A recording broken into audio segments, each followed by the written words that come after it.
কুমিল্লা বিশ্ববিদ্যালয়ের ছাত্রী ও তার মায়ের লাশ উদ্ধারের ঘটনায় মোহাম্মদ মোবারক হোসেন নামের এক কবিরাজকে গ্রেপ্তারের পর হত্যাকাণ্ডের রহস্য উদ্ঘাটনের দাবি করেছেন পুলিশ। পুলিশের দাবি, ভুক্তভোগী ছাত্রীর ভাড়া বাসায় ওই কবিরাজের যাতায়াত ছিল এবং ঝাড়ফুঁক করার সময় তিনি ওই ছাত্রীকে ধর্ষণের চেষ্টা চালান। মা ওই দৃশ্য দেখে ফেলায় প্রথমে তাকে বালিশ চাপা দিয়ে এবং পরে মেয়েকে গলা টিপে হত্যা করে। গ্রেপ্তার মোবারক হোসেনের বাড়ি জেলার দেবিদারা উপজেলার কাবিলপুর গ্রামে। তিনি কুমিল্লা নগরের বাগিজাগাঁও কাজীবাড়ি এলাকায় ভাড়া বাসায় থাকতেন। তিনি ঢাকায় পালিয়ে যাওয়ার সময় গত সোমবার সন্ধ্যায় কুমিল্লা রেল স্টেশন এলাকা থেকে গ্রেপ্তার করেন গোয়েন্দা পুলিশ। 9 সেপ্টেম্বর সকাল 7টার দিকে নগরের 3 নম্বর ওয়ার্ডের কালিয়াজুরি এলাকায় পিটিআই মাঠ সংলগ্ন একটি ভবনের দ্বিতীয় তলার ভাড়া বাসা থেকে মা ও মেয়ের মরদেহ উদ্ধার করা হয়। নিহত শিক্ষার্থী কুমিল্লা বিশ্ববিদ্যালয়ের 2021-22 শিক্ষাবর্ষের শিক্ষার্থী। তাদের বাড়ি কুমিল্লা নগরের 17 নম্বর ওয়ার্ডে। এ ঘটনায় গত 9 সেপ্টেম্বর বিকেলে নিহত ছাত্রীর বড় ভাই অজ্ঞাত ব্যক্তিদের বিরুদ্ধে কোয়াতলী মডেল থানায় হত্যা মামলা করেন এবং ওই মামলায় মোবারক হোসেনকে গ্রেপ্তার করেছেন পুলিশ। তাকে আদালতে পাঠানোর প্রক্রিয়া চলছে বলেও জানিয়েছেন পুলিশ। পুলিশ সুপার জানান, ঘটনার পর ওই ভবনটির নিচতলায় থাকা একটি শিক্ষা প্রতিষ্ঠানের সিসিটিভি ক্যামেরার ফুটেজে মাথায় টুপি ও পাঞ্জাবি পায়জামা পরা এক ব্যক্তিকে ওই বাসায় সন্দেহজনক যাতায়াত করতে দেখা যায়। তাকে একাধিকবার আসা যাওয়া করতে দেখা গেছে। ওই ব্যক্তি কবিরাজ মোবারক হোসেন এবং ভিডিওতে তার সঙ্গে যা যা দেখা গেছে সবকিছুই উদ্ধার করা হয়েছে।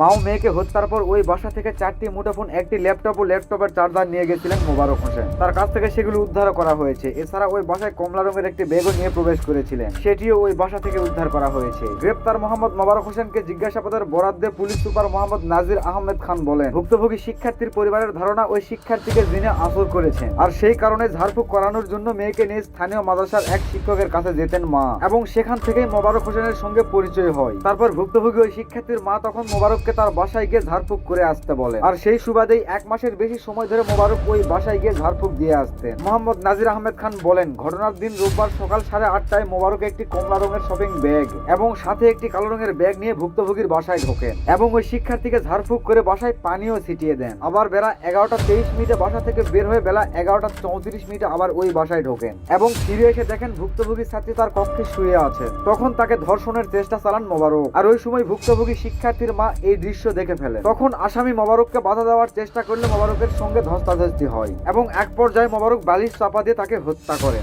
এরপর ওই ছাত্রীর কক্ষে ঢুকে আবারও ধর্ষণের চেষ্টা করলে তিনি বাধা দিলে তার গলা চেপে হত্যা করা হয়। পুলিশের এই কর্মকর্তা বলেন, হত্যাকাণ্ডের পর গ্রেপ্তার এড়াতে অবস্থান পরিবর্তন করে আত্মগোপনে ছিলেন মোবারক। তবে তথ্য প্রযুক্তি ও পুলিশের কৌশলে দ্রুত সময়ের মধ্যে তাকে গ্রেপ্তার করা সম্ভব হয় এবং গ্রেপ্তারের পর প্রাথমিক জিজ্ঞাসাবাদে তিনি পুরো ঘটনার বিস্তারিত জানিয়েছেন। তিনি আদালতে স্বেচ্ছায় স্বীকারোক্তিমূলক জবানবন্দি দিতেও রাজি হয়েছেন।